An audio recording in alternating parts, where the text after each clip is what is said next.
Syrian government forces have been attacking Homs with artillery and rockets in what some people say is the worst assault since the beginning of Syria's nearly year-long uprising. On Saturday before dawn, the bombardment redoubled.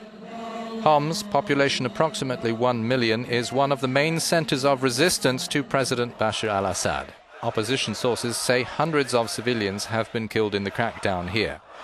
The city is around 160 kilometers north of the Syrian capital, Damascus. The army has had it surrounded for months. Free media are restricted. Information is hard to verify. This video, aired on pro-Assad television Ad-Dunya, may suggest that neutral civilians' anger is aimed at rebel actions. This woman says, "We are prisoners in our homes. We can't go out. A sudden explosion made it feel like the whole building was falling down. Look at this evidence of the crime. Look at how they are asking for freedom. All the glass shattered. It's terrible for the children. How can this be happening? Is this shell going to bring us freedom? To hell with such freedom."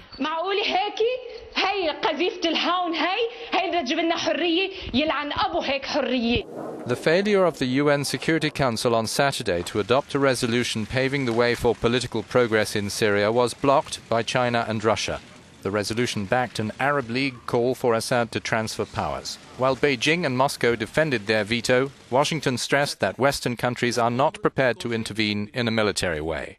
In Damascus, well-connected public figures are pushing for a transitional program and an end to use of violent means.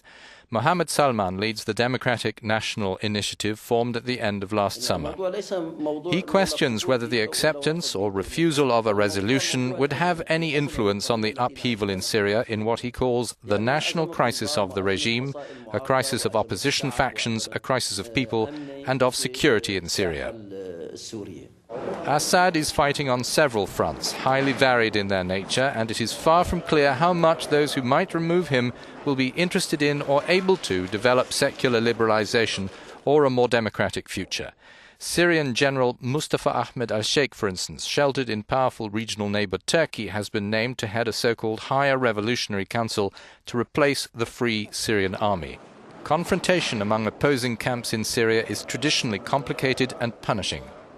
This is not expected to become simpler in the short term or less bloody.